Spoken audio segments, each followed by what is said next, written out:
চাঁদাবাজরা কোনো দলের হয় না। আমরা চাঁদাবাজ কোনো দলের হয় না, সন্ত্রাসী কোনো দলের হয় না। যারা রাজনীতি করে তারা জনগণের জন্য রাজনীতি করবে, জনগণের ভাগ্য পরিবর্তনের জন্য রাজনীতি করবে, জনগণের পাশে দাঁড়ানোর জন্য রাজনীতি করবে।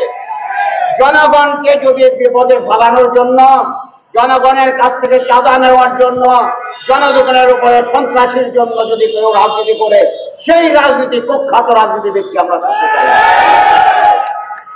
আমরা তাদের আইনের আওতা আনতে চাই। তাহলে যারা সুষ্ঠু রাজনীতি করবে, যারা জনগণের জন্য রাজনীতি করবে, যারা জনগণের ভাগ্যের জন্য রাজনীতি করবে, আমরা তাদের পাশে থাকতে চাই, আমরা তাদেরকে সহযোগিতা করতে চাই এবং আমরা জনগণের সহযোগিতা করতে চাই। আমরা সেই জনগণের মধ্যে জনগণের সহযোগিতা করে, জনগণের সহযোগিতা নিয়ে আমরা হাতে হাত ধরে এই সমাজ থেকে যারা সন্ত্রাস করে, যারা জনগণের আইন মানে না, যারা চাঁদাবাজি করে, যারা মাদক ব্যবসা করে, তাদেরকে উচ্ছেদ করব, সেই আশাবাদ ব্যক্ত করে আমি আমার বক্তব্য শেষ করছি। ধন্যবাদ সবাইকে।